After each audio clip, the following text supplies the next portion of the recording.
Hello बच्चों, राष्ट्रीय आय एवं योग्यता आधारित परीक्षा में आए हुए कुछ प्रश्न जो कि मूलों से संबंधित हैं कि मूलों का योगफल ज्ञात करो या मूलों का गुणनफल ज्ञात करो। ये प्रश्न आपके कक्षा 8 के कोर्स में नहीं है, इसलिए बच्चों को ये प्रश्न करने में दिक्कत हो रही है, तो इसके लिए मैं अलग से ये वीडियो बना रही हूँ। सबसे पहले हम जानेंगे कि मूलों का योगफल निकालने का फॉर्मूला क्या होता है। मूलों के योगफल को ही शून्यकों का योग भी कहते हैं। मूलों के योग को ही शून्यकों का योग कहते हैं और इसी को अल्फ़ा प्लस बीटा कहते हैं। यदि आपके प्रश्न में मूलों का योग आए या शून्यकों का योग निकालना आए या अल्फ़ा प्लस बीटा का मान निकालना आए तो उसको आप इसी फॉर्मूले से निकालेंगे। ये बराबर होता है -b/1 -b/a। अभी हम जानेंगे कि ये -b और -1 क्या है और इसको कैसे ज्ञात करते हैं।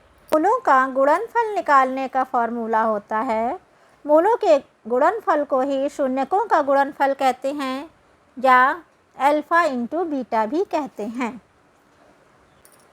मूलों का गुणनफल, शून्यकों का गुणनफल या अल्फ़ा गुणे बीटा निकालना हो तो इसका सूत्र होता है c/a।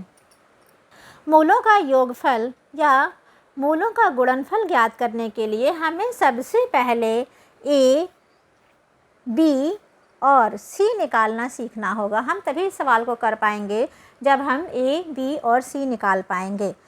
ये सवाल हमेशा द्विघात समीकरणों में ही निकालने को आते हैं। द्विघात समीकरण यानी पहले पद पे x पे 2 की घात होगी, दूसरे पद पे x पे कोई घात नहीं होगी और तीसरे पद पे कोई संख्या लिखी होगी, ये बराबर 0 होगा। देखिए a का मान कैसे निकालते हैं। x² के साथ जो भी संख्या लिखी होगी उसको उसके निशान के साथ लिख लेंगे और इसी को a कहते हैं। x² के साथ -3 लिखा है तो -3 पद a हो गया और x के साथ 4 लिखा है तो 4 b हो जाएगा और 5 तीसरे नंबर पे केवल 5 लिखा हुआ है तो c 5 हो जाएगा। अब हमें ज्ञात करना है कि मूलों का योग कैसे निकालेंगे। तो मूलों का योग हो जाएगा, मूलों का योग होता है -b/a। देखिए -b आया है 4, -b माइनस का निशान लगाएंगे और 4/a, a हमारा है -3। माइनस माइनस कट जाएगा 4/3। तो इस सवाल में मूलों का योग हो जाएगा 4/3। अब यदि हमें मूलों का गुणनफल ज्ञात करना है तो गुणनफल का सूत्र लगाएंगे। मूलों का गुणनफल बराबर होता है c/a।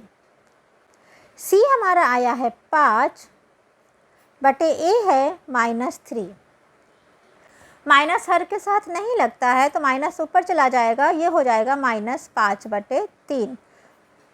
तो देखिए मूलों का योग 4/3 और मूलों का गुणनफल -5/3 होगा।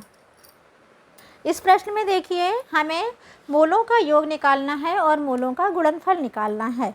मूलों का योग निकालने के लिए हमें सबसे पहले a, b और c का मान पता होना चाहिए। a का मान जो x² के साथ लिखा हुआ है यानी √2 हो गया, b का मान -6 हो गया और c का मान 2√2 होगा। मूलों का योगफल बराबर होता है -b/a। -b -6, b की जगह पे -6 है बटे a √2, माइनस माइनस प्लस हो गया तो ये 6/√2, ये योगफल आ गया। अब हमें मूलों का गुणनफल ज्ञात करना है। मूलों का गुणनफल होता है c/a। c दिया है 2√2 अपॉन a दिया है √2। तो मूलों का गुणनफल आएगा 2√2/√2। √2 और √2 कैंसिल हो जाएगा और इसका आंसर 2 आ जाएगा। अगला सवाल है x² -4x 2 सही 1/4 बराबर 0। इसमें मूलों का योगफल ज्ञात करना है। मूलों का योगफल निकालने के लिए हम समझ चुके हैं कि -b/a किया जाता है, लेकिन उससे पहले हमें ये जानना होगा कि a, b और c का मान क्या होगा। a का मान देखिए x के साथ कुछ नहीं लिखा है, जब कुछ नहीं लिखा होता है तो ये 1 होता है, और b का मान होगा यहाँ पर -4। तो हमें केवल योगफल ज्ञात करना है। योगफल बराबर होता है योग बराबर होता है -b/a बराबर ये होगा -4/1, माइनस माइनस प्लस हो जाएगा यानी 4। ये योगफल 4 आ गया। यदि आपको गुणनफल भी ज्ञात करना होता तो हमें c का मान भी पता होना चाहिए। c बराबर हो गया 4 दूनी 8 1 9/4। तो गुणनफल निकालने के लिए हम करेंगे c/a। c दिया है 9/4 और a है हमारा 1, कुछ नहीं है तो 1 है, तो गुणनफल हो गया 9/4, आंसर आ जाएगा।